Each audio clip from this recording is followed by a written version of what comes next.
In the summer of 1941, amidst the thunder of war and the shadow of despair, Maria Oktyabrskaya's world was shattered.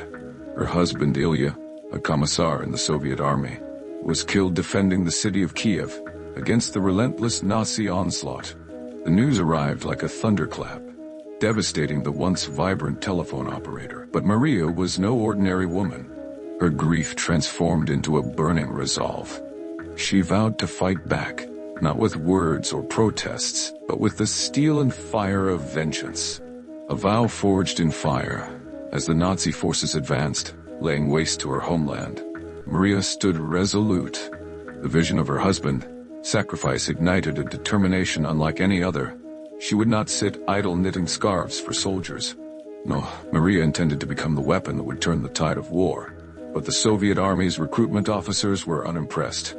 "You were 36, they told her, and you were unfit for combat with your health issues." The rejection stung, but Maria refused to bow to bureaucracy. Instead, she devised a plan as audacious as it was unconventional. Selling nearly all her belongings, she began to raise funds. Day and night, Maria worked tirelessly, sewing and embroidering items to sell. By the fall of 1943, she had amassed a staggering 50,000 rubles. She wrote directly to Joseph Stalin, proposing a bold trade, her wealth for a weapon, not just any weapon, but a tank. In her letter she declared, "For my husband's death, for the death of our people, I wish to take revenge. I ask for a tank named Fighting Girlfriend and a chance to drive it into combat." The audacity of her request could not be ignored. Stalin himself granted her wish. From homemaker to warrior, Maria's journey began at the Omsk Tank Academy. There, she faced grueling training alongside young recruits. The T-34 tank, an engineering marvel but a beast to operate, became her new companion. Her hands, once delicate from years of embroidery, now grew calloused as she mastered every gear lever and bolt of the tank.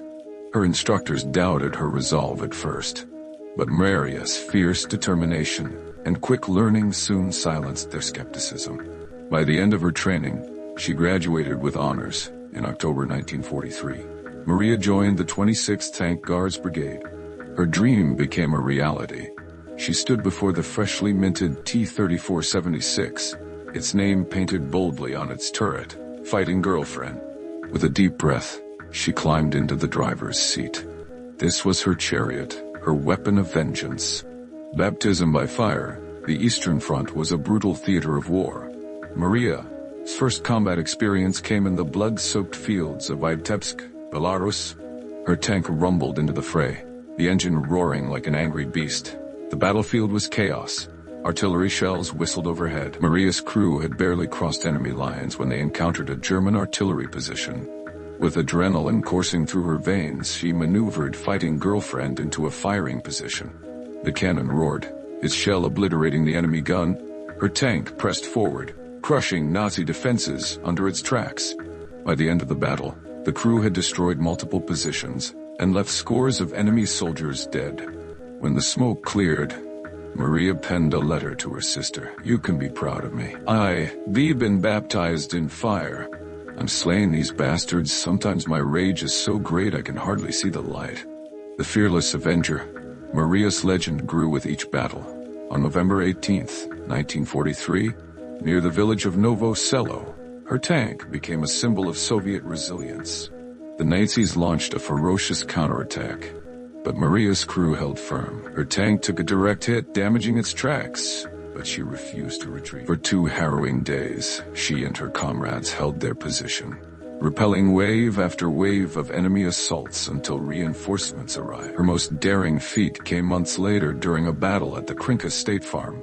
Fighting Girlfriend thundered into the heart of enemy territory, destroying 3 gun nests and killing 21 soldiers, including a high-ranking officer. The Nazis, desperate to stop her, targeted her tank relentlessly. When a shell damaged the tracks, Maria made a decision that cemented her status as a hero. Under a hail of enemy fire, she leaped from the tank and began repairs. Bullets whizzed past as she worked, her hands steady despite the chaos. The repair was nearly complete when a shell fragment struck her. Maria collapsed, gravely wounded. But her actions had bought her crew precious time. a warrior's end. Maria was rushed to a field hospital where doctors fought to save her. For weeks she clung to life, her indomitable spirit defying the odds, but the wounds were too severe. On March 15, 1944, Maria Oktyabrskaya, the fearless Avenger, succumbed to her injuries. Her sacrifice was not in vain. She was posthumously awarded the title Hero of the Soviet Union, the nation's highest honor. Her comrades mourned her loss, but carried her legacy into battle. The name Fighting Girlfriend was painted on other tanks, a tribute to her. Legacy of the Fighting Girlfriend Maria's story became a rallying cry for the Soviet people. She had shown that even in the darkest times, courage and determination could light the way. Her transformation from a grieving widow to a battlefield hero inspired countless others to stand and fight. In Smolensk, where she was laid to rest, her grave became a shrine to bravery. Decades later, her name still echoes through history as a symbol of defiance and resilience. Maria Oktyabrskaya proved that even the most ordinary among us can achieve extraordinary feats when driven by love and purpose. This retelling honors Maria's courage while immersing readers in the raw action and adventure of her journey. Her story isn't just about revenge. It's about the triumph of the human spirit in the face of unimaginable loss.